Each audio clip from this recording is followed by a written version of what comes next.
Hello guys, तुम्ही बघू शकता मागे आम्ही आलेलो आहोत आता दीक्षाभूमीला.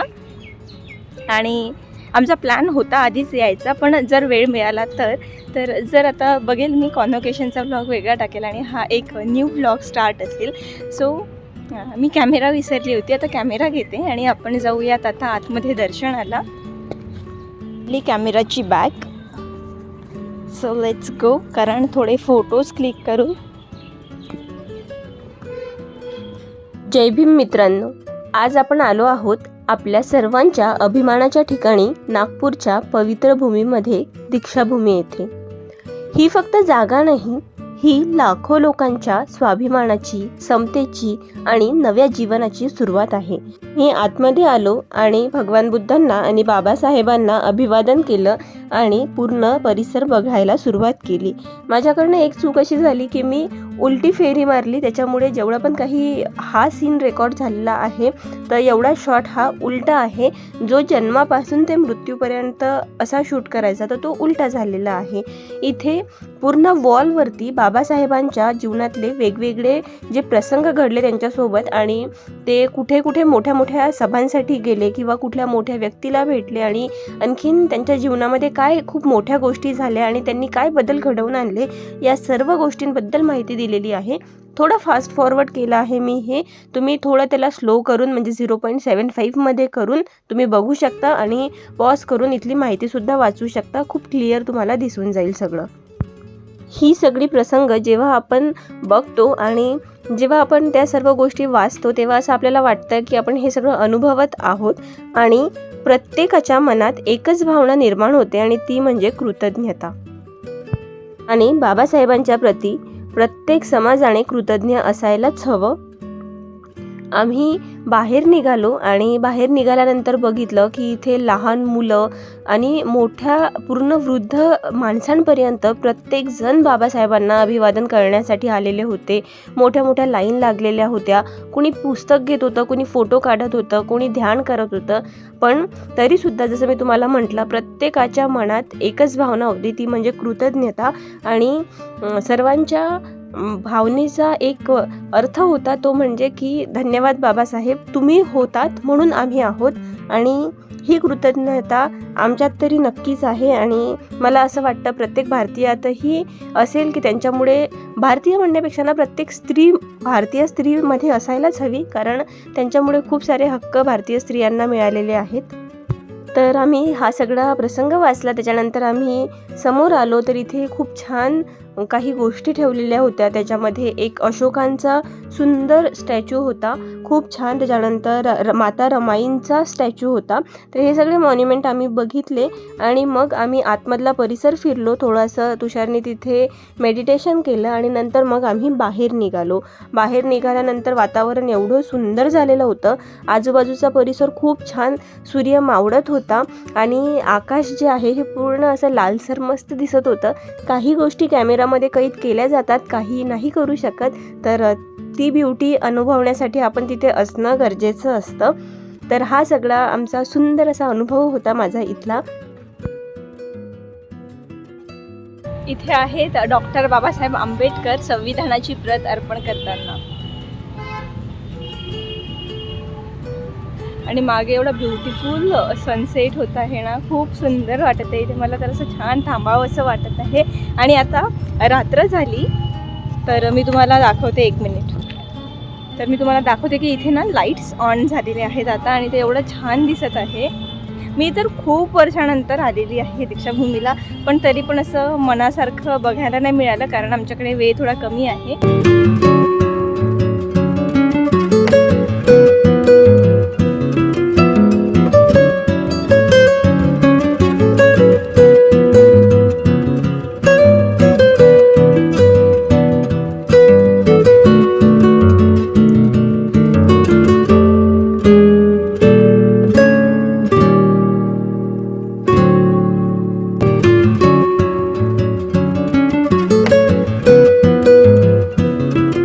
तुषार, या झाडाचा इतिहास सांगा एकदा, या बोधिवृक्षाचा.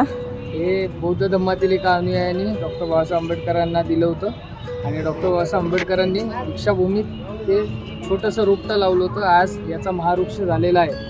आणि हे त्याचंच एक ब्रांच आहे जिथे भगवान बुद्ध यांनी ज्ञानप्राप्ती केली होती. म्हणजे जे मेन वाला बोधिवृक्ष होतं त्याची ब्रांच आहे ही एक, ती आणून ती बहुतेक 6 की 7 ठिकाणी आहे. एक औरंगाबाद म्हणजे संभाजीनगरला मिलिंद कॉलेजमध्ये, एक इथे आहे आणि बाकीचे आता आठवत नाही आहे मला, पण 6 की 7 ठिकाणी आहे हे माहिती आहे.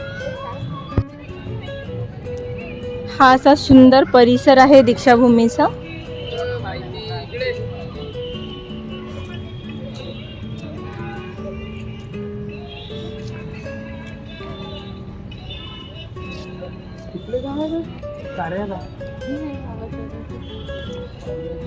स्मारक समिती दीक्षाभूमी.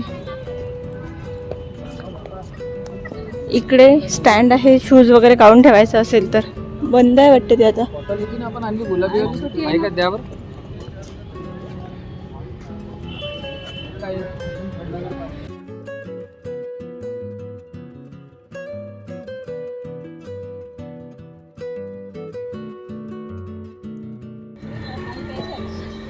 मलाही प्यायचं आहे पाणी.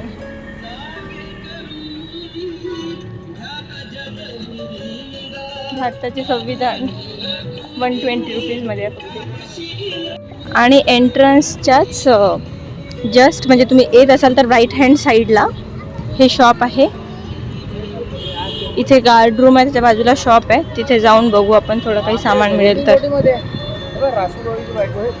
हा, कमलताई गवई, अमरावतीच्या कमलताई गवई. बाहेर आल्यानंतर इथे गेटच्या आतमध्येच 1-2 स्टॉल्स लागलेले होते. शॉप वेगळ्या साईडला आहेत आणि स्टॉल वेगळ्या साईडला होते. तर या स्टॉलवरती असे छान मिनी बुद्धा, लाफिंग बुद्धा, त्याच्यानंतर छोट्या छोट्या बुद्धांच्या मूर्त्या, झेंडे आणि बऱ्याचशा गोष्टी होत्या. काही खूप छान होत्या आणि काही खूप एक्सपेन्सिव्ह वाटल्या मला. सो जे आम्हाला खूप चांगलं वाटलं आणि जे दुसरीकडे नाही मिळणार अशा काही गोष्टींची आम्ही शॉपिंग केलेली आहे. त्याच्यानंतर मग आम्ही इथनं थोडं पुढे आलो. इथे तुम्हाला प्रत्येक गोष्टीची व्यवस्था मिळेल. पिण्याचं पाणी होतं, एकदम चांगलं पाणी होतं पिण्यासाठी. त्याच्यानंतर तुम्हाला शूज वगैरेसाठी तिथे स्टँड ठेवलेलं होतं. या सर्व गोष्टींची खूप काळजी घेतलेली आहे. परिसर अतिशय स्वच्छ आहे आणि हा व्हिडिओ आता 14 एप्रिलच्या दरम्यान मी पोस्ट करणार आहे. तर हे जे तुम्हाला बॅरिकेड दिसत आहेत ना, हे ॲक्च्युली इथे लाईन्स लागलेले असतात. पूर्ण गेटच्या बाहेरपर्यंत लाईन असते, खूप लांब लांब लाईन असतात आणि खूप लांबून लोक येतात फक्त बाबासाहेबांना आणि भगवान बुद्धांना अभिवादन करण्यासाठी. आणि जो परिसर आहे ना, म्हणजे एंट्रन्सपासनं ते तुम्ही आतमध्ये पूर्ण आतमध्ये जाईपर्यंत खूप क्लीन आणि खूप नीट, खूप स्वच्छ आहे. आणि तुम्हाला इथे आल्याबरोबर एकदम छान शांत आणि तुमचं मन एकदम स्थिरावलं असं वाटेल. आता हे जे आहे, ही यांनी इथे संविधानाची एक प्रत लावलेली आहे. सुरुवातीचं जे आपलं प्रिएम्बल असतं मराठीत लावलेलं आहे ते. त्याच्यानंतर त्याच्याच बॅक साईडला पण खूप सुंदर एक मॉन्युमेंट आहे, खूप छान स्कल्पचर केलेलं आहे. तर ते मी तुम्हाला पुढे दाखवतेच. आता त्याआधी आम्ही इकडे आलो होतो ज्या साईडनी शॉप आहेत. मी तुम्हाला म्हटलं की स्टॉल्स वेगळे आहेत, शॉप वेगळे आहेत. शॉपमध्ये गोष्टी फार एक्सपेन्सिव्ह होत्या, खूपच म्हणजे खूप जास्त. की जो आता हा स्तंभ मी तुम्हाला वरती दाखवला ना, तो मी लास्ट 14 एप्रिलला एका ठिकाणाहून घेतला, म्हणजे आमच्या इथल्या स्टॉलवरून, अमरावतीवरून, जो मी 100ला घेतला. त्याची हाईट थोडी कमी आहे आणि हा इथे 350 और 450ला त्यांनी कोट केला. सो खूप जास्त एक्सपेन्सिव्ह गोष्टी होत्या आणि हे लोक बार्गेन करायला तयार नव्हते. म्हणजे ज्यांचं शॉप आहे ना, इथे एकच शॉप होतं ॲक्च्युली, ते खूप मोठं शॉप आहे, तर ते काही बार्गेन करायला तयार नव्हते. पण आम्ही इथनं सामान ऑलरेडी घेतलं आणि त्यानंतर आम्ही बाहेर गेलो तेव्हा आम्हाला कळलं की बाहेर पण बरेचसे शॉप्स आहेत, कारण आम्ही दुसऱ्या रस्त्याने आलो होतो आणि बाहेरच्या शॉपवरती थोडीफार बार्गेनिंग पण होते आणि प्राईस तिथे बार्गेनिंग करायची गरजच नाही आहे. प्राईस तिथे ऑलरेडी बरोबर सांगितली होती त्यांनी. इथे खूप छान छान मूर्त्या होत्या. मला असं वाटतं की तुम्हाला जर काही घ्यायचं असेल ना इथनं, तर तुम्ही सुंदर असे विहार घेऊ शकता. त्याच्यानंतर ज्या पितळीची मूर्त्या आहेत ना, त्या घेऊ शकता, कारण त्या गोष्टी इथे चांगल्या रेंजमध्ये आणि चांगल्या क्वालिटीमध्ये मिळतात. त्यानंतर बरेचसे पुस्तकं होते. पुस्तकांमध्ये खूप व्हरायटी होती, खूप वेगवेगळ्या टॉपिकवरती बुक्स होते. किचन होते छान छान आणि तुम्हाला काही वॉल हँगिंग वगैरे होते. तर वॉल हँगिंगमध्ये तुमच्यानुसार तुम्ही काही घेऊ शकता जर तुम्हाला वाटलं तर. अशा खूप गोष्टी नव्हत्या त्याच्यामध्ये, पण थोड्याफार गोष्टी होत्या. त्यानंतर झेंडे होते आणि फ्रेम्स होत्या. फ्रेम्स पण छान होत्या आणि फ्रेम्सची पण प्राईस यांच्याकडे तर सर्वच गोष्टींची प्राईस मला खूप जास्त हाय वाटली. तर आम्ही काही गोष्टी घेतल्या, काही नाही घेतल्या. हा जो मिनी बुद्धांचा सेट आहे हा मला खूप आवडला होता. खूप सुंदर पूर्ण सेट होता 4 मूर्त्यांचा सॉरी. आणि तो मी घेतला कारण त्यांनी तो पण खूपच एक्सपेन्सिव्ह सांगितला, पण तरी पण मी घेतला कारण ह्या ज्या मूर्त्या आहेत या मला असं वाटलं की कुठे मिळणार नाही दुसरीकडे. आणि मी ऑनलाईन पण हे सगळं सर्च केलं होतं तर मला ऑनलाईन पण मिळालं नव्हतं, म्हणून मग मी घेऊन टाकल्या कारण मला खूप आवडल्या होत्या त्या. देन आम्ही असंच बघत होतो बऱ्याचशा गोष्टी. तर मी तुम्हाला फक्त हे यासाठी सांगत आहे की तुम्ही घेऊ शकता तुमच्या अकॉर्डिंग, तुम्हाला जशी प्राईस वाटते त्यांची क्वालिटी चेक करून हे सगळं करून, पण तुम्ही आधी ना सगळे शॉप्स एक्सप्लोअर करा त्यानंतर घ्या. आम्हाला शॉप एक्सप्लोअर करायला टाईम मिळाला नाही कारण आमच्याकडे वेळच नव्हता, म्हणून मग आम्ही काय केलं की जिथे गेलो जे घ्यायचं होतं ते पटकन घेऊन घेतलं आणि नंतर बाहेर निघालो कारण आम्हाला परत अमरावतीला वापस यायचं होतं आणि त्यामध्ये आम्हाला याच्या हॉस्टेलवरती पण जायचं होतं कारण आम्हाला सामान पण घ्यायचं होतं. त्याच्यामुळे तिथे आमचे 2-3 तास जाणार होते, म्हणून मग काही गोष्टी आम्ही असं केलं की ठीक आहे आपण नंतर पुन्हा येऊ. म्हणूनच मी व्हिडिओमध्ये एका ठिकाणी म्हटलं पण आहे की आम्ही फिरलो पण असं खूप समाधानाने नाही बघायला मिळालं की जेवढा वेळ थांबायचं होतं तेवढा वेळ नाही थांबायला मिळालं. पण यात समाधान नक्कीच आहे की आम्ही ॲटलिस्ट आलो आणि अभिवादन केलं आणि थोडा वेळ तरी आम्हाला इथे घालवायला मिळाला. नक्कीच आम्हाला समाधान आहे. इथे आम्ही कोण कोण आलो मी ते तुम्हाला सांगितलंच नाही. तर मी आली होती, तुषार, माझे मम्मी पप्पा, आत्या आणि माझे आजोबा आणि माझे मामा, एवढे लोक आम्ही आलो होतो आणि मस्त फिरलो, सगळ्या गोष्टी केल्या.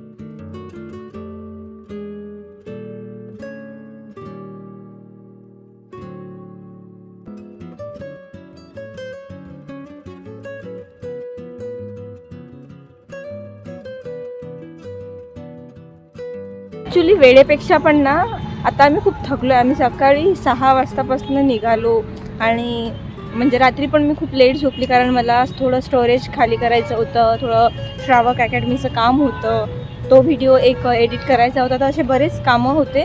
तर ते करत मला झोपायला 3:15 वगैरे वाजले आणि सकाळी 5:30ला मी उठली. 6:15 6:30पर्यंत आम्ही रेडी होतो आणि निघालो. तर तेव्हापासून आता सायंकाळचे 6:30 वगैरे वाजले आहेत. तर आता खूप कंटाळा आला आहे, पण मी नक्की स्पेशली येणार एकदा इथे. तर गाईज असा होता माझा हा दीक्षाभूमीचा व्हिडिओ. मी तुम्हाला आता गेटच्या बाहेरचे काही शॉप्स दाखवते आणि तिथल्या प्राइजेस दाखवते अँड तुम्ही चेक करू शकता. आणि नंतर तुम्ही इथे अजूनपर्यंत आले नसाल तर नक्की एकदा तरी व्हिजिट करा तुम्ही, आणि नागपूरला आले तर दीक्षाभूमीला नक्की या. असू शकते.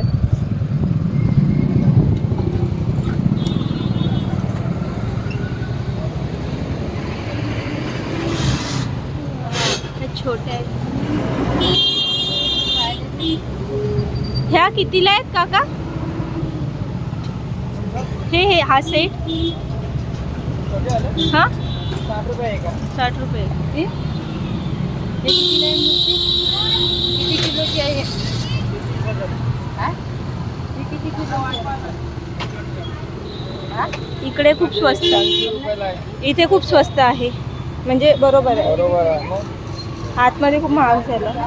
आणि हे कितीला आहे भगवान बुद्ध? हे 3.5. मेडिटेशन त्याचा असं, त्याला हे फिरवलं की त्याचा मस्त आवाज येते. आवाज करा, उचलून घ्या ना हातामध्ये. नाही ना, हे ना वंदना म्हणते.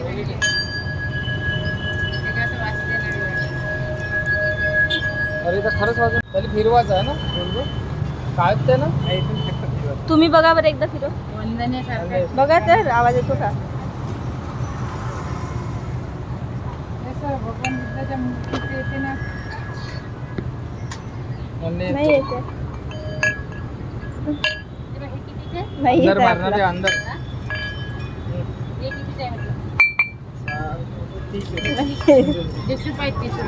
Thank you so much for watching this video. Bye bye, take care, जय भीम, नमो बुद्धाय, आणि कॉमेंट करायला विसरू नका.